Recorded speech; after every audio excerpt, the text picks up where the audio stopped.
नमस्कार दोस्तों, स्वागत है आपका इस सीरीज़ में जिसको हम कहते हैं हिडन टैलेंट। अभी जो कुछ भी हम लोग पढ़ रहे हैं ना, आई थिंक आज 34th वीडियो है ये, और जो कुछ भी हम पढ़ रहे हैं ये मुश्किल से 2 या 3 दिन बाद आप सब भूल जाएंगे। तो मुझे पता नहीं आप लोग क्या करते हैं अपने इम्पॉर्टेंट चीज़ों को बार बार याद दिलाने के लिए, क्या करते हैं, कैसे आप याद कर पाएंगे दोबारा उन चीज़ों को। क्योंकि मैं तो बहुत सीरियसली इस सीरीज़ को याद रखना चाहता हूँ, हर एक चैप्टर के हर एक इम्पॉर्टेंट पॉइंट को याद रखना चाहता हूँ, बिकॉज मुझे भी अपना टैलेंट खोजना है। मैं इसलिए अभी रिसेंटली ध्रुव राठी की वीडियो को देख रहा था। ऑलमोस्ट 30 साल का बच्चा है वो, मेरे से 10-15 साल छोटा होगा, 15 साल नहीं 17 साल छोटा होगा, और उसने अपना टैलेंट खोजा है। उसने मैकेनिकल इंजीनियरिंग की है। हाँ, और धीरे धीरे वो भी एजुकेशनल वीडियोस बनाता है। उसने एडिटिंग सीखा, वीडियो मेकिंग, स्क्रिप्टिंग, रिसर्चिंग, ये सब चीज़ सीखा। तो मैं चाहता हूँ कि इस पूरे सीरीज़ को मैं अच्छे से याद रख सकूँ, और जैसे ही मुझे अप्लाई करने का मौका मिले उसको अप्लाई कर सकूँ। तो अभी हम लोग पढ़ रहे हैं माइनिंग फॉर गोल्ड। वहाँ गोल्ड माइन में, चिले में, गोल्ड माइन नहीं, माइन में एक बहुत बड़ा एक्सीडेंट हो गया था। उसी से हम लोग सीख रहे हैं कि कैसे एक लीडरशिप क्वालिटी डेवलप की जाती है। और उसमें हमने कल पढ़ा था, it's not all about me, ये सब कुछ मेरे बारे में नहीं है। अब देखिए, ये जो लीडरशिप स्किल है इसको आप यूज़ नहीं कर पाएंगे। ख़ासतौर से श्रीश तो अपने स्कूल में जो छोटा बड़ा ग्रुप बनाया उसमें यूज़ कर पाएंगे। वैभव के पास भी अपना ऑप्शन है, वहाँ 2-3 लोग हैं, उनके साथ यूज़ कर पाएंगे। आप चाहें तो रिम्पी स्कैन के कलेक्शन बॉयज़ के साथ भी यूज़ कर सकते हैं, सबके साथ यूज़ कर सकते हैं। लेकिन गरिमा, आप चूँकि नहीं जाती, लोगों के पास इन्वॉल्व नहीं होती हैं, तो आप इन ये लीडरशिप स्किल्स को बिल्कुल भूल जाएंगी। बिकॉज़ ये सब की सब कार की तरह है, बाइक की तरह है, अगर आप यूज़ नहीं करते हैं तो चलाना नहीं आएगा।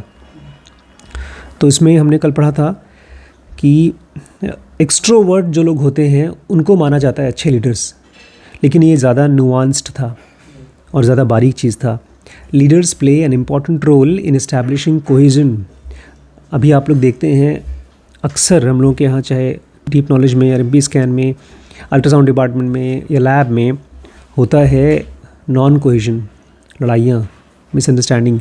तो लीडरशिप का सबसे इम्पॉर्टेंट काम है कि लोगों के बीच में कोहेजन डेवलप कर पाना, एक दोस्ती, एक एकता। They have the authority to turn independent individuals into interdependent team. ये लीडर्स का अथॉरिटी होता है कि वो धीमे धीमे जो इंडिविजुअल्स हैं, जो अकेले अपने बारे में सोचते हैं, उसको एक इंटरडिपेंडेंट टीम बनाएं।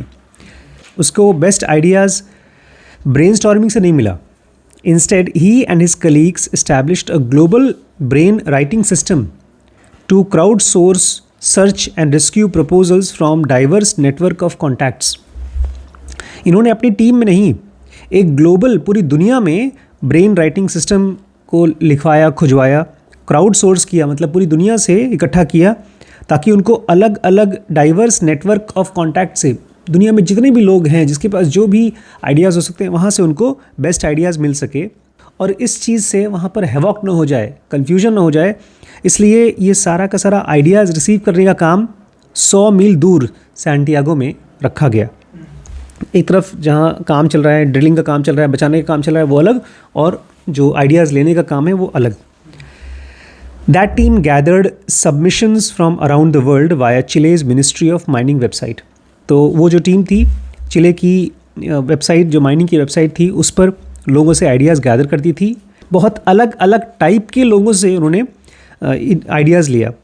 यूपीएस, नासा, चिलियन नेवी से लिया, एक ऑस्ट्रेलियन कंपनी जो कि 3D मैपिंग सॉफ्टवेयर बनाती थी, और एक अमेरिकन ड्रिलिंग एक्सपर्ट कंपनी थी, उनसे भी लिया, जो कि अफ़गानिस्तान में उस समय स्टेशन थे। उनका वहाँ पर जॉब था। जो भी आइडियाज़ आते थे उसको फिर रैंकिंग किया जाता था कि कौन सा आइडिया कितना फीजिबल है, मतलब कितना पॉसिबल है, और फिर उन लोगों से जिसका सबसे ज़्यादा प्रॉमिसिंग सबमिशन होता था उनसे ये बात करते थे, इंटरव्यू करते थे। एक आध नहीं, सैकड़ों आइडियाज़ आए, और कुछ आइडियाज़ तो बहुत ही अजीब थे। एक ने तो कहा कि बटन्स ऐड कर दो, 1000 चूहों को बटन्स को लगाकर, पैनिक बटन, और फिर उनको अंदर भेज दो, hoping the miners would find them, और उम्मीद करें कि चूहे अंदर तक पहुंच जाएंगे और माइनर्स को बटन मिल जाएगा तो बता देंगे कहाँ पर हैं, फिर आप लोकेट कर सकते हैं। Another spent 2 weeks inventing miniature yellow plastic telephone to send down a hole in the miners. और एक बंदे ने तो 2 हफ्ते तक एक छोटा सा, बहुत छोटा सा येलो प्लास्टिक टेलीफोन बनाया जो बोलता है कि आप होल के ज़रिए अंदर माइनर्स तक पहुंचा दीजिए। और उसको देख के ऐसा लगा जैसे कि बहुत पुराने ज़माने का छोटा सा मोबाइल है, और उसको देखकर सभी जो इंजीनियर्स थे वहाँ हंसने लगे। As usual brain writing yielded variance as well as volume. तो जैसा कि हम उम्मीद करेंगे, ब्रेन राइटिंग से ढेर सारे अलग अलग टाइप के आइडियाज़ आए, और ढेर सारे आए, कम नहीं आए। कुछ कोई ये बोलता और लोग हंसते, कोई बनाता भी लिख कर। हाँ, thankfully some of the submissions provided more than entertainment value. But किस्मत से कुछ जो आइडियाज़ आए थे उसका बहुत वैल्यूबल था। An independent mining engineer pitched the idea of transporting food and water via 3.5 inch tubes. एक बंदा था जो एकदम यंग था, इंजीनियर था माइनिंग, उसने कहा कि अंदर जब तक उनको ज़िंदा रखना है तो एक 3.5 इंच मतलब मुश्किल से इतना बड़ा होल के अंदर से उनको खाना और पानी भेजो। The team adopted his suggestion and it ended up becoming lifeline for the miners. और इस सजेशन को टीम ने माना, और इसी की वजह से जो अंदर में जो फंसे हुए लोग थे उनकी ज़िंदगी बच गई, लाइफ लाइन साबित हुआ। Along with providing sustenance it became their conduit for communication with the rescuers. एक तरफ तो उन लोगों को ज़िंदा रहने के लिए खाना मिला, लेकिन साथ ही साथ उससे वो लोग बाहर के लोगों से बात भी कर पा रहे थे। The rescue team sent a high tech camera down to the miners. और जो है रेस्क्यू टीम थी, उन्होंने एक बहुत हाई टेक कैमरा भेजा माइनर्स के पास अंदर। For first time they could see one another. और पहली बार अंदर जो फंसे थे लोग वो बाहर के लोगों से देख पाए, बात कर पाए, बात नहीं कर पाए, उसमें खाली देख पा रहे थे। The engineers tried a number of solutions but all of them failed. बात करने के लिए बहुत से सोल्यूशंस खोजे, लेकिन वो बात नहीं कर पा रहे, सारे के सारे फेल हो गए। Finally they swallowed their pride and called for a tiny yellow phone. और अंत में उन्होंने अपना जो घमंड था, जिसको फ़ोन को देख करके हंसे थे, और घमंड को अपना ख़त्म किया, दबाया, और जो छोटा वाला फ़ोन जो आया था जिसको देख करके हंस रहे थे उसको अंदर भेजा बात करने के लिए। After attaching it to a fiber optic cable, the plastic device that cost $10 to make became the sole means of speaking with minors. और इसको उन्होंने फाइबर ऑप्टिक केबल से जोड़ा, और ये $10 का जो प्लास्टिक का फ़ोन था वही अकेला ज़रिया था अंदर में फंसे हुए माइनर से बात करने का। The solo entrepreneur who built it, Pedro Gallo, talked with the trapped men every day. और जिस बंदे ने इसको बनाया था, पेड्रो गैलो, वो रोज़ लोगों से बात करता था। लेटिंग 1,000 फ्लावर्स ब्लूम, हज़ारों फूलों को आप कैसे खिलने दें। हम लोग बात कर रहे हैं कि एक चिले में एक माइन थी, उसमें कितने लोग फंस गए थे? 33 लोग। 33 लोग फंस गए थे। अब उनको बचाने के लिए ये लोग अलग अलग तरीके खोज रहे हैं, और इसी प्रोसेस में हम लोग ये सीख रहे हैं कैसे आप एक अच्छे लीडर बन सकते हैं। Having located the miners and opened communication line, the rescue team moved full speed ahead of extracting them. अब 2 चीज़ें हो गई, ये पता चल गया कि वो लोग गुफा में कहाँ पर फंसे हुए हैं, पहाड़ के अंदर, और दूसरा उनके साथ में कम्युनिकेशन भी चालू हो गई, बातचीत चालू हो गई। अब पूरी स्पीड में कोशिश करना था कि उनको अंदर से कैसे निकालें। Plan A was to use a massive drill to bore a hole. तो पहला वाला प्लान था एक खूब बड़ा सा होल बनाएंगे अंदर। The problem was that it was expected to take 4 months, लेकिन इतना बड़ा होल बनाने के लिए पहाड़ में 4 महीने लगते, and there was no guarantee that the mine would remain intact through the process. और ये भी गारंटी नहीं थी कि इतना बड़ा होल जब बनाओगे तो पूरी की पूरी जो माइंस है वो वैसी की वैसी रहेगी, टूट नहीं जाएगी, इसकी कोई गारंटी नहीं था। And no more could predict whether the miners would face medical emergencies और मेंटल ब्रेकडाउन बिफोर देम। और ये भी गारंटी नहीं था कि इस दौरान जो कोई ना कोई बीमारी हो जाए, हार्ट अटैक हो जाए या मेंटली पागल हो जाए, इसकी भी कोई गारंटी नहीं थी।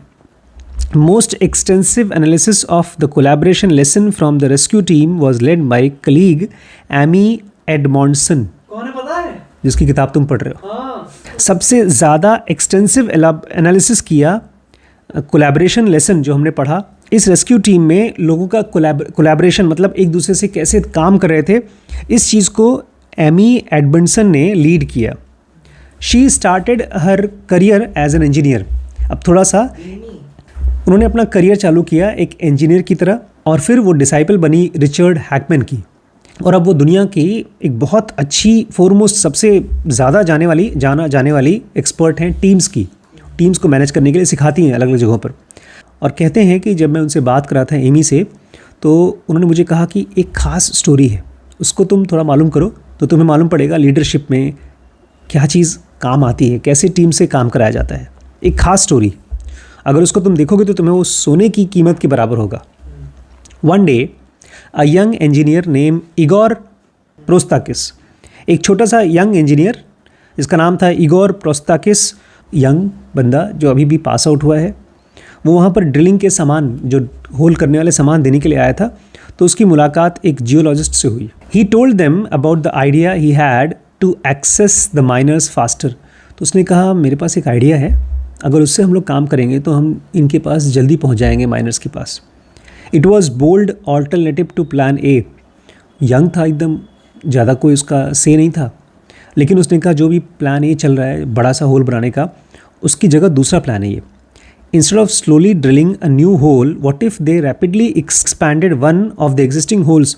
उसने कहा नया होल बनाएंगे, इससे अच्छा जो पहले से ही होल बना रहे हैं उसी को हम एक्सपैंड कर दें। Igor thought they might be able to do it with tool called as cluster hammer, a special drill design to smash right through the rock. और उसने कहा इसके लिए कोई बहुत बड़ा मशीन भी नहीं चाहिए, एक क्लस्टर हैमर टाइप का आता है जिसके ज़रिए आप पत्थर के अंदर से सीधे जैसे कोई मिट्टी होल करे ऐसे ही आप आराम से होल कर सकते हो। और इस बात के लिए आइगर ने ये एक्सपेक्ट नहीं किया था कि कोई उसकी बात को सुनेगा भी। Igor didn't expect this suggestion to go anywhere. He was one of the youngest least experienced engineer at the site. वो वन ऑफ द यंगेस्ट और सबसे कम एक्सपीरियंस बंदा था साइट पे। His role was to advise drill operators on how to use the company's equipment effectively. उसका केवल ये काम था कि जो इक्विपमेंट हैं ड्रिल करने वाले उसको कैसे यूज़ करें, कैसे ऑन करें, कैसे ऑफ करें, वगैरह वगैरह, यही बताने का काम था, प्लान बनाने का नहीं था। Not to propose new strategies and technologies. उसका ये काम नहीं था कि नई नई स्ट्रैटेजी और नया नया प्लान बताएं, वहाँ पर टेक्नोलॉजी बताएं। But when he mentioned his idea to the geologist, they asked him to share it with Andre Sougarret. लेकिन जब ये आइडिया उसने बताया उस जियोलॉजिस्ट को, तो वो बंदे ने कहा एक काम करो, तुम जो सबसे सीनियर बंदा है आंद्रे सुगरत, उसके पास जाओ, उसको बताओ। और उसने कहा सुनो, उससे मिलने से पहले 2 घंटे के अंदर जो भी तुम्हारा प्रेजेंटेशन है उसको कंप्यूटर में, लैपटॉप में बना करके दिखाओ उनको। You want me to do what? Igor remembers thinking he didn't know why anyone would listen to him. I was just 24-year-old giving my opinion. उसने कहा मुझे क्या करना पड़ेगा? कंप्यूटर पे अपना पावर पॉइंट बनाना पड़ेगा? उसको लगा मैं तो 24 साल का हूँ, मैं तो खाली अपना एक आइडिया दे रहा था बस। Igor immediately got to work, और फिर फटाफट गया, उसने अपने काम पर जुट गया। He wasn't sure whether the right tools even existed, so he called the owner of an American company that manufactured cluster hammer and they hatched a plan. उसको ये भी पक्का नहीं था कि जो उसने आइडिया बताया है वो काम करेगा कि नहीं करेगा, कि वो टूल्स भी एग्जिस्ट करते हैं कि नहीं। तो जो भी उसकी जान पहचान में कंपनी थी, एक अमेरिकन कंपनी थी जो मैन्युफैक्चर करती थी क्लस्टर हैमर, उनको फ़ोन किया और एक प्लान बनाया। They predicted that it would only take a month and half, but with that speed came higher risk. और उसमें पूरे प्रोसेस में उन्होंने ये प्रेडिक्ट किया कि 4 महीने नहीं लगेंगे, 1.5 महीने लगेगा, लेकिन इसमें रिस्क भी ज़्यादा होगा। The technology had never been tried in Chile and it had never been used to drill holes this wide anywhere near the deep. और क्योंकि 2 प्रॉब्लम थी, इस टेक्नोलॉजी को पहले चिले में ट्राई नहीं किया गया था, और इतना बड़ा होल बनाने के लिए तो पहले कभी किसी ने यूज़ ही नहीं किया था। They would also have to custom design a drill to do it. इसके अलावा एक नया ड्रिल बनाना पड़ेगा इसको करने के लिए। And they didn't have time to test it before they used it. और किसी भी मशीन को, किसी भी औजार को बनाते हैं तो पहले टेस्ट करते हैं, उसका भी टाइम नहीं था यहाँ पर। Later that day when Igor presented the idea, Andre didn't shut him down. फिर जब शाम को वो जब आंद्रे के पास गया और उसने आइडिया बताया, तो आंद्रे ने उसे चुप नहीं करा दिया। He wasn't looking for an excuse to say no, he was listening carefully for reasons to say yes. वो उसकी बातों को सुन करके बहाना नहीं खोज रहा था कि अच्छा ठीक है बोल दे, उसके बाद मैं उसको चुप करा करके भगा दूँ ना। वो खोज रहा था कि कोई तो ज़रिया मिले कि मैं हाँ बोलूँ, कुछ तो मुझे उम्मीद मिले। This was probably the most important job of his life, Iger recalls. Iger कहता है कि पूरी दुनिया इस प्रोजेक्ट के ऊपर, इस काम के ऊपर हमारे ऊपर देख रही थी, और शायद आइगर कहता है कि मेरे लिए सबसे इंपॉर्टेंट काम है ज़िंदगी का। And despite my experience and age, he listen to me, asked questions and gave it a chance. और मेरी उम्र और मेरा एक्सपीरियंस इतना कम था, फिर भी आंद्रे मेरे को सुन रहा था, मेरे से सवाल पूछ रहा था और उसने मुझे चांस दिया। Andre asked him to put together a pitch for Chile's mining minister. फिर आंद्रे ने कहा सुनो, तुम एक पिच बनाओ, एक डॉक्यूमेंट लिखो जिसमें तुम चिले के माइनिंग मिनिस्टर को बता रहे हो अपनी इस सारे आइडिया को। Soon the idea was approved, और बहुत जल्दी ये आइडिया गवर्नमेंट से अप्रूव हो गया। It was now plan B, और ये प्लान बी था। पहला प्लान था बड़ा सा होल बनाना, 4 महीने लगेंगे, और दूसरा था छोटा होल बनाना जो कि 1.5 महीने लगेगा। And 2 plans would operate in parallel, और ये दोनों प्लान्स पैरेलली काम करेंगे।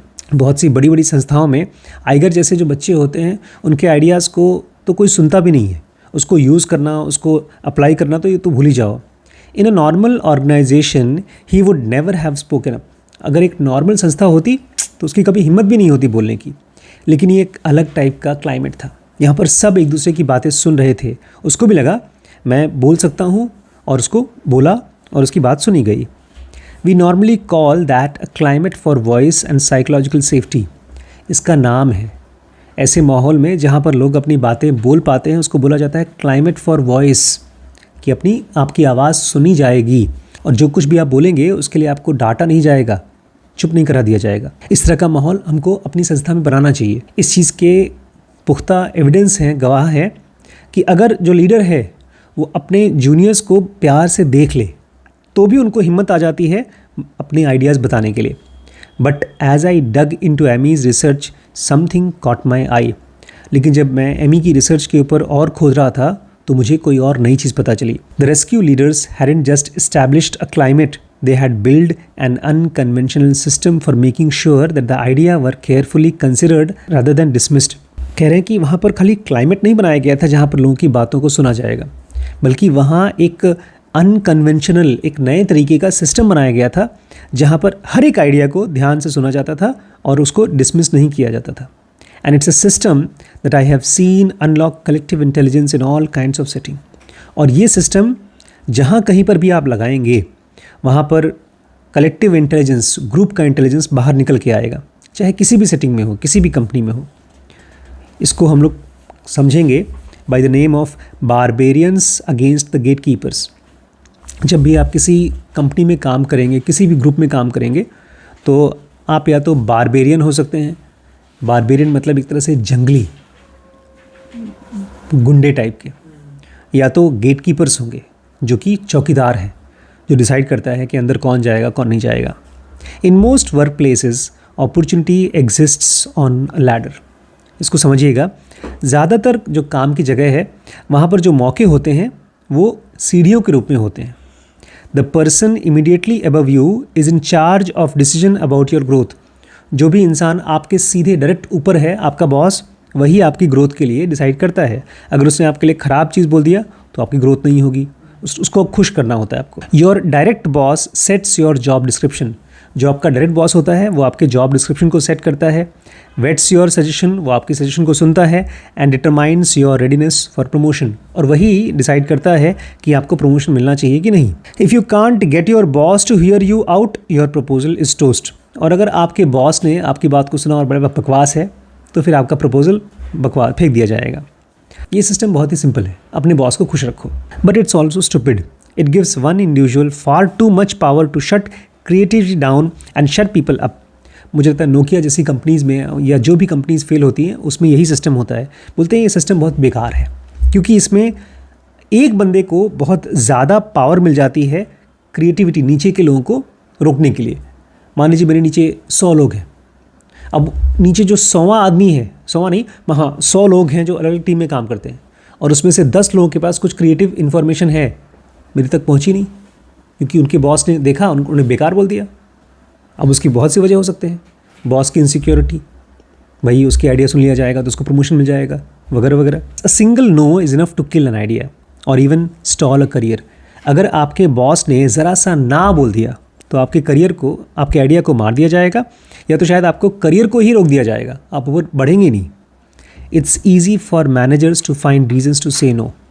और किसी भी संस्था में मैनेजर्स को ना बोलना बहुत आसान है, बहुत सी वजह हैं। Your idea might be a threat into their ego if it's good, और their image if it's bad. अगर आपका आइडिया बहुत अच्छा है तो आपके बॉस को लगेगा अरे यार ये तो मुझसे अच्छा निकल जाएगा, उनके ईगो को थ्रेट होगा, उनको डर लगेगा। और अगर आपका आइडिया बेकार है तो उनको लगेगा यार मेरी बेइज्जती हो जाएगी इसका आइडिया ऊपर बताऊंगा तो। दोनों ही कंडीशन में मैनेजर्स ना करेंगे। आपके बॉस बनेगा अच्छा तुम ज़्यादा दिमाग लगा रहे हो, तुमको क्या हीरो बनना है, तुम्हें प्रमोशन करना है, तुम्हें पैसा कमाना है, वो आपके मोटिव्स और आपकी रीजनिंग के ऊपर सवाल उठाएंगे। हमारे ऑथर कहते हैं मेरा रिसर्च ये बताता है कि अगर आप अपने मैनेजर्स को, अपने बॉसेस को अपना सजेशन देते हैं और आपके अंदर में प्रो सोशल होने का और लेवल हेडेड होने का, मतलब अपनी बात पीछे पढ़ के बोलने वाला, जो हमने पढ़ा था इलॉन मस्क में है, जब उसको बाइक चाहिए थी तो अपने पापा के पीछे पड़ा था। अगर ऐसा स्किल नहीं है तो फिर टाइड आपके अगेंस्ट में चली जाती है, मतलब आपकी बात नहीं सुनी जाती। लेकिन और सबके सब ऐसे होते नहीं हैं। In many cases unproven ideas carry too much risk and uncertainty. सभी ज़्यादातर केसेस में जो आइडियाज़ को पहले से ट्राई नहीं किया गया है उसमें बहुत ज़्यादा रिस्क होता है और अनसर्टेनिटी होती है। Managers know that if they bet on bad ideas it might be a career limiting move. Managers को पता है अगर मैंने कोई बुरा आइडिया ऊपर वालों को बताया अपने नीचे वालों से पूछकर तो करियर लिमिट हो जाएगा, वो बोलेंगे बेकार आदमी इसको आगे बढ़ाएंगे नहीं। But if they pass on good idea it's unlikely anyone will ever find out. उनको ये भी लगता है कि अगर मैं कोई अच्छा आइडिया बता दिया तो ऊपर उसको आइडिया को लोग यूज़ कर लेंगे लेकिन उनका नाम ही नहीं आएगा। हर आदमी बोलेगा मैंने बताया था। और मान लीजिए मैं बहुत अच्छा मैनेजर हूँ, मैंने अपने नीचे वाले से बात सुनी, उसका आइडिया सुना और मुझे अच्छा लगा, मैंने ऊपर बता दिया, लेकिन मेरा बॉस उसको रोक देता है। इस पूरे सीढ़ी में अगर एक बंदे ने भी ऊपर से रोक दिया, ना कर दिया, तो पूरा आइडिया ख़त्म हो जाता है। That kind of hierarchy is set up to reject ideas with in hidden potential. तो जहाँ पर एक के ऊपर एक हायरार्की होती है, ऐसे सेटिंग में आपके आइडियाज़ यूजुअली रिजेक्ट हो जाते हैं। You can see it clearly in tech world. आप इसको बहुत साफ साफ देख सकते हैं टेक की दुनिया में। Xerox programmers pioneered the personal computer. ये हमने, मतलब आप लोग नहीं थे, मैंने पहले पढ़ाया था कि ज़ेरॉक्स कंपनी ने पहली बार पर्सनल कंप्यूटर की खोज की थी और वहीं जा कर के ज़ेरॉक्स कंपनी के ऑफिस में जा कर के, फैक्ट्री में जा कर के स्टीव जॉब्स, बिल गेट्स, इन लोगों ने गए, देखा और वहाँ पर जो इंजीनियर्स थे वो अपने ऊपर बॉसेस को बोलते थे ये बहुत अच्छी टेक्नोलॉजी है, इसके ज़रिए हम लोग बहुत पैसा कमा सकते हैं, इसको कमर्शलाइज़ करो। लेकिन वो सब फेंक दिया गया। फिर यही इंजीनियर्स यहाँ से उठा करके माइक्रोसॉफ्ट में, एप्पल में जाकर रेवोल्यूशन क्रिएट किया। आज ज़ेरॉक्स कहीं पर नहीं है, आज ज़ेरॉक्स की मशीन भी अब धीमे धीमे ख़त्म ही हो रही है, लेकिन माइक्रोसॉफ्ट $multi-trillion कंपनी है। तो ये चीज़ ज़ेरॉक्स में वही हुई। An engineer at Kodak invented the first digital camera. यही चीज़ कोडैक में हुई। जो पहला डिजिटल कैमरा था वो कोडैक कंपनी में ही एक इंजीनियर ने खोजा था, लेकिन वो अपने ऊपर के बॉसेस को परसुएट नहीं कर पाया कि इसके ऊपर और पैसा लगाओ, इसको बिजनेस बनाओ। Organisations can solve this problem with a different kind of hierarchy. तो अगर आपको ये प्रॉब्लम सॉल्व करनी है तो एक अलग टाइप की हायरार्की बनानी पड़ेगी। A powerful alternative to corporate ladder is lattice. अगर आप कॉर्पोरेट लैडर, इसको बोलते हैं कॉर्पोरेट लैडर, जिसमें आपके ऊपर एक बॉस होता है, अगर इसको बेटर करना चाहते हैं तो वो होगा लैटिस। लैटिस मतलब एक जाल, लैडर मतलब दो बम्बू और उसके बीच में लैडर। लैटिस मतलब मल्टीपल खाने और उसको बीच में सीढ़ियाँ, ऐसी। ये है लैटिस और ये है लैडर सिस्टम।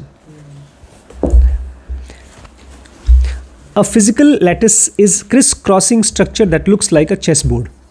ये जो फिजिकल लैटिस होता है ये एक चेस बोर्ड की तरह दिखाई देता है। In organization, a lattice is an organizational chart with channels across levels and between team. इसमें क्या होता है लैटिस में, अगर कंपनी में होता है channels across levels। मैं अपने बॉस को बोलता हूँ कोई चीज़, मेरा बॉस नहीं सुनता तो कोई दिक्कत नहीं, मैं दूसरे बॉस को बोल देता हूँ। वो नहीं सुनता तो तीसरे ऊपर के कहीं किसी और बॉस को बोल देता हूँ। ये है लैटिस सिस्टम। नहीं समझे? समझ गया। मान लीजिए मैं हूँ, मेरे ऊपर दिलीप है, दिलीप के ऊपर शोभित है, उसके ऊपर आशीष है। अब ये तो लैडर हो गया, मेरा आइडिया गया टूटते उधर तक पहुंचा। अब लैटिस सिस्टम में अब मान लो मैं इन लोग से मैं डायरेक्टली आशीष के पास जा सकता हूँ, इधर जाकर। एग्जैक्टली।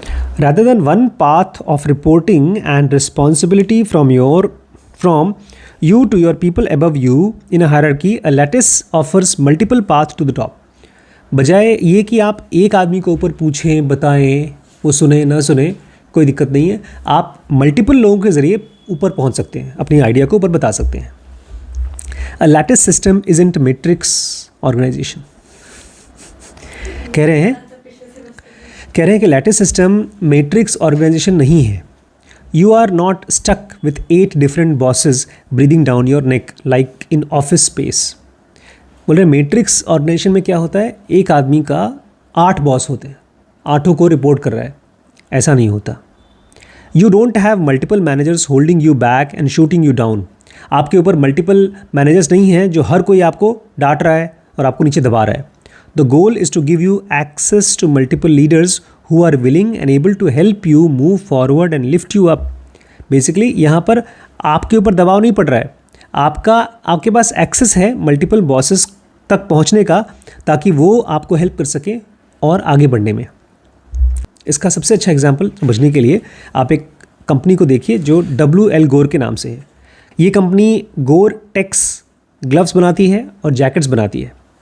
ये एक इंजीनियर था गोर के नाम से, और उसने देखा कि अगर वो अपने माउंटेन बाइक को, जो मोटरसाइकिल चलाता है, उसको अगर गोर टेक्स नाम की चीज़ से कवर कर देता है तो उसमें ग्रिट नहीं होता. मतलब उसमें ग्रिट क्या बोलेंगे, घिसता नहीं है, उसको कोटिंग लगा दिया तो. It dawned on him that Gore-Tex might also be useful for repelling the grit from human hands that leads to guitar string to lose their note over time. उसको लगा यार ये चीज़ तो हम लोग जो गिटार का स्ट्रिंग आता है, जो गिटार के ऊपर तार लगाए जाते हैं, उस पर भी लगा सकते हैं, क्योंकि वो तार जब बजाते हैं तो वो घिस जाता है, ख़त्म हो जाता है. Even though it wasn't part of his day job, Dave took the initiative to mock up a prototype. ये उसका नौकरी का पार्ट नहीं था, उसका काम कुछ और था. फिर भी उसने अपना एक प्रोटोटाइप बनाया, एक सैम्पल बनाया. He brought it to some senior people. अपने ऊपर के कुछ लोगों को बताया, but they didn't think it was worth pursuing. Seniors ने कहा ये बेकार आइडिया है. They had technical objection. उन्होंने कहा देखो टेक्निकली ये गड़बड़ है. You can't coat a vibrating string with fluoropolymer, you will ruin the sound. उन्होंने कहा देखो ये जो आवाज़ निकलती है ना, उसके ऊपर अगर कोटिंग कर दोगे तो आवाज़ बिगड़ जाएगी. They had strategic concerns too, और उनको लगता था कि स्ट्रैटेजिकली भी गलत है. We are not in the music business, why would we make a guitar string. उसने कहा कि यार हम लोग म्यूज़िक के बिज़नेस में नहीं हैं, हम लोग तो ग्लव्स बनाते हैं, तो हम लोग दूसरे बिजनेस में नहीं जाएंगे, ये बंद करो. In a typical organisation those protests would have been enough to squash the idea. अगर ये टिपिकल ऑर्गेनाइजेशन होता लैटिस सिस्टम वाले में तो ये आइडिया दब जाता. लेकिन इसकी कंपनी गोर में लैटिस सिस्टम था. Whenever you have an idea, you are granted the freedom to go to a range of different senior people. जब भी आपके पास कोई आइडिया है तो आप अलग अलग टाइप के लोगों से जाकर ऊपर बात कर सकते हैं. To get you protect your project off the ground, all you need is one leader who is willing to sponsor. अपने प्रोजेक्ट को आप स्टार्ट करने के लिए चाहिए क्या, केवल एक लीडर जो आपके ऊपर भरोसा करे और उस प्रोजेक्ट को स्टार्ट करवा दे. So Dave kept socializing his idea. तो डेव ने गिव अप नहीं किया, अलग अलग लोगों से अपने आइडियाज़ को बात करता रहा और अंत में उसको एक स्पॉन्सर मिल गया, रिची स्नाइडर, और उसने उसको एक जॉन स्पेंसर नाम के इंजीनियर से कनेक्ट करा दिया. 1 साल के लिए डेव ने और जॉन ने हर हफ्ते में से थोड़ा सा टाइम निकाल करके अपने इस नए आइडिया पर काम किया. इस तरह के आइडियाज़ को कंपनी नहीं बोलती थी अरे तुम टाइम वेस्ट कर रहे हो, अपना काम नहीं कर रहे हो. नहीं, इस तरह के आइडियाज़ को कंपनी और इनकरेज करती थी. They gave people dabble time to tinker. वो अपनी कंपनी में लोगों को टाइम देती थी, कुछ करो यार, कुछ अपने मन का डैबल करो, टिंकर करो, कुछ खेलो. To make headway on the guitar string, Dave and John didn't need Richie's formal approval. Richie जो कि इसका डायरेक्ट बॉस था, उसका अप्रूवल नहीं चाहिए था उसको. They just gave him regular updates as they developed and tested prototypes with thousands of musician. बस अपने बॉस को अपडेट देता रहता था कि अभी हमने ये किया है और हमने ये किया है, आगे हमने अपने म्यूजिशियन के साथ में ट्राई भी किया है. अ lattice system rejects 2 unwritten rules that dominate ladder hierarchies. Lattice system को हम लोग नॉर्मली पढ़ लेंगे और भूल जाएंगे, क्योंकि सारे के सारे सिस्टम्स अपने आप बनते हैं. लैडर सिस्टम ज़्यादातर जगहों पर है, वो इजी भी है बनना, वो ईजी है, लेकिन इसको आपको याद रहना चाहिए. लैटिस सिस्टम में 2 अनरिटन रूल्स को हटा दिया जाता है, जो कि लैडर सिस्टम में हमेशा डोमिनेट होता है.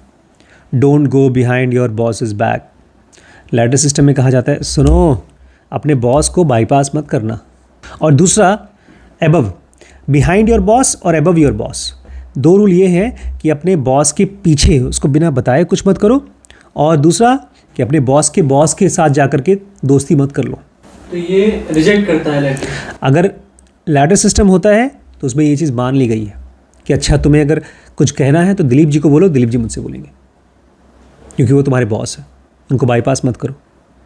दूसरा, अगर तुम्हें मुझसे कुछ बोलना भी है तो पहले उनको बोलो फिर मुझे बताना, उनकी पीठ पीछे बताओ मेरे पास।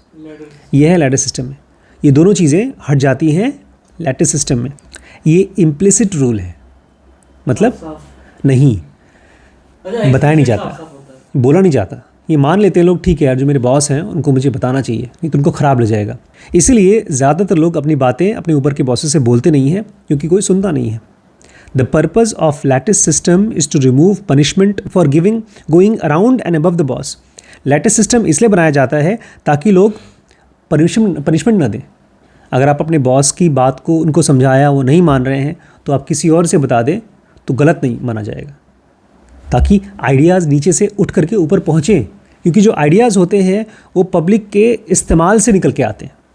दिमाग से जो आइडियाज़ निकल के आते हैं हो सकता है वो प्रैक्टिकल ना हो। एट गोर, Dave and John weren't shy about going above Richie when they needed ideas and support. गोर कंपनी में डेव और स्पेंस को कोई शर्म नहीं आई, बॉस नहीं सुन रहा है, रिची नहीं सुन रहा है, कोई बात नहीं, हम ऊपर चले जाएंगे। They took advantage of leeway to contact anyone at any time. इन्होंने इस चीज़ का फ़ायदा उठाया कि इस कंपनी में किसी से भी किसी भी समय आप कॉन्टैक्ट कर सकते थे। At one point they even had the chairman CEO himself dropping into the meeting and giving advice. और एक बार तो ऐसा भी था, इतनी बड़ी कंपनी का चेयरमैन CEO उनके प्रोजेक्ट में आकर देखता था और एडवाइस देता था। It took Dave, John and their makeshift team 18 months to develop and launch product. इस पूरी चीज़ को डेव ने और जॉन ने और उनके टीम ने 18 महीने में, करीब 1.5 साल में कंप्लीट किया, प्रोडक्ट को बनाया और लॉन्च किया। और मुश्किल से 15 महीने बाद, एक साल और कुछ 3 महीने के बाद, their Exceller string became the market leader in string for acoustic guitar। जो उन्होंने बनाया था उसका नाम रखा एलिक्सर, एक्सेलर ने एलिक्सर, और वो पूरे मार्केट में गिटार के लिए एक मार्केट लीडर हो गया, लोग उसी को यूज़ करते हैं। It's not every day that an idea hatched in a medical product division makes a dent in to the music industry. ऐसा रोज़ नहीं होता है कि मेडिकल साइड में कोई आइडिया आया हो और वो म्यूज़िक इंडस्ट्री को डोमिनेट कर दे, लेकिन ऐसा हुआ। क्यों? लैटिस सिस्टम की वजह से। अगर मान लीजिए आपके पास इतने ढेर सारे एम्प्लॉयज़ नहीं हैं, तो भी आप लैटिस सिस्टम का आइडिया यूज़ कर सकते हैं अपने यहाँ। I see these systems often in innovation tournaments. बोलते हैं मैं बहुत से टूर्नामेंट्स जब होते हैं जहाँ पर इनोवेशन कराया जाता है, कुछ नया कराया जाता है, वहाँ देखता हूँ इसको, contests to generate novel solutions to problem, जहाँ पर कॉन्टेस्ट किए जाते हैं कि किसी प्रॉब्लम को नया नया सोल्यूशन चाहिए। Dow chemical once issued an internal call for proposal to save energy and reduce waste. इसमें हो सकता है आपको इंटरेस्ट ना हो, लेकिन फिर भी सुन लीजिए। एक कंपनी थी डो केमिकल, उसने अपने यहाँ एक इंटरनल कॉल अपनी कंपनी में कहा, कुछ आइडिया बताओ यार, बहुत पैसा खर्च हो रहा है, बिजली का बिल बहुत ज़्यादा आ रहा है और हम लोग वेस्टेज भी बहुत कचरा निकालते हैं बहुत ज़्यादा। Offering to sponsor the most promising idea from employees that cost no more than 2 lakh. उन्होंने कहा और सुनो, जो आइडिया दोगे उसमें $2 लाख से ज़्यादा खर्च नहीं होना चाहिए। And had the potential to pay for themselves within year. और जो आइडिया तुम बताओगे वो पैसा हम नहीं देंगे, तुम्हारे उसी प्रोजेक्ट में से हमको पैसा बचना चाहिए, बिजली का बिल बचना चाहिए, तो हम तुम्हारे को दे देंगे। मतलब कुछ नया सोल्यूशन बताओ ताकि बिजली का बिल रुक सके और उसमें पैसा ज़्यादा नहीं लगना चाहिए। ओवर द नेक्स्ट डेकेड, अगले 10 साल में, दे बेट ऑन 575 आइडियाज़। उनके पास 650 आइडियाज़ आए, which save the company an average of $110 million a year. और इसकी वजह से इस कंपनी में $110 million पर ईयर का बचत हुई। 575 आइडियाज़ उनको मिले। In this kind of innovation tournament decisions aren't up to individual gatekeepers. इस तरह के जो टूर्नामेंट्स होते हैं उसमें डिसीजन आपका ऊपर का बॉस नहीं लेता है। A lattice system engages people at different levels to do peer reviews of the submission। जब lattice system होता है तो आपके काम को आपको peer review मिलता है। peer review मतलब आपने काम किया, आपके बॉस ने देखा, उसने मना कर दिया बेकार है, तो बगल वाले को दिखाया, उसने कहा अच्छा है, 2 को और दिखाया, 3 लोगों ने कहा अच्छा है, तो आपको काम आगे बढ़ जाएगा। और इसीलिए कोई भी आइडिया प्रीमेच्योरली शुरुआत में ही ख़त्म नहीं हो जाता। Ensuring that every idea gets due consideration, इस तरह से पक्का होता है कि हर एक आइडिया को जो उसको अटेंशन मिलना चाहिए वो मिल जाए। Weak leaders silence voice and shoot the messenger, जो कमज़ोर लीडर्स होते हैं ना, उनके पास अगर कोई आइडिया लेकर आता है तो उनको उसको चुप करा देते हैं, और इसको कहा जाता है शूट द मैसेंजर्स, कि जो मैसेज लेकर आता है उसी को मरवा देते हैं। Strong leaders welcome the voice and thank the messenger, और जो अच्छे ताकतवर लीडर्स होते हैं वो मैसेंजर को ध्यान से सुनते हैं और उसको थैंक यू बोलते हैं। Great leaders build system to amplify voice and elevate the messenger, लेकिन जो सबसे महान लीडर्स होते हैं वो लोग तो ऐसा सिस्टम बनाते हैं ताकि जो इम्पॉर्टेंट आवाज़ है वो सुनी जाए और ऊपर तक पहुंचाई जाए। आज मैं एक वीडियो देख रहा था जिसमें ध्रुव राठी करण थापर के साथ इंटरव्यू कर रहे हैं। करण थापर जानते हैं कौन है? वो एक जर्नलिस्ट थे, आजकल तो कर रहे हैं, उनका एक वायर नाम का चैनल है, उस पर वो अपनी न्यूज़ देते हैं। करण थापर के साथ में इन्हें इंटरव्यू किया था, और उसी इंटरव्यू में क्या बोला था? दोस्ती बनी रहेगी। यूजुअली जो जर्नलिस्ट होते हैं ना, उनके साथ जो इंटरव्यू करते हैं कोई पॉलिटिशियंस, तो इट शुड बी अनस्क्रिप्टेड, मतलब कि सवाल हम पूछेंगे, आप पहले से तैयारी करके नहीं आएंगे, हम आपसे कुछ भी पूछ सकते हैं, तो आप जवाबदेही आपकी होनी चाहिए। तो वो आखिरी अनस्क्रिप्टेड इंटरव्यू था जो दिया था। उसके बाद सारे इंटरव्यूज़ जो भी दिए हैं वो सब के सब पहले से क्वेश्चन आंसर तैयार करके होता है। कोई भी ऐसा सवाल नहीं होगा जिसमें बहस हो जाएगी कि आप मुझसे पूछेंगे, फिर मुझसे पूछेंगे क्यों किया, क्यों नहीं किया। इसलिए कहा जा रहा है कि इज़ अ डरपोक, वो बेचारा अपने वीडियो में बोला था। तभी वो कांग्रेस को दबा रहा है, उनके बैंक अकाउंट सीज कर दिए हैं, आम आदमी पार्टी के को जेल में डलवा दिया है क्योंकि वो डर रहा है। तो एक अच्छी सिस्टम में इम्पॉर्टेंट वॉइसेस को सुना जाएगा, ये एक ग्रेट लीडर का क्वालिटी है। तो कल हम लोग इसको लास्ट चैप्टर, अरे कल एक ही चैप्टर बचा है लेकिन आज काफ़ी हो गया, इसका लास्ट पार्ट पढ़ेंगे। Light at the bottom of the tunnel, कैसे जब वो बच के आए तो क्या हुआ, और फिर लास्ट चैप्टर चालू होगा diamond in the rough. I think 3-4 videos और बनेंगे, नहीं 5-6 वीडियोस और बनेंगे, फिर ख़त्म हो जाएगा। फिर मुझे चाहिए रिवीजन आप लोगों से, ठीक है? Thank you.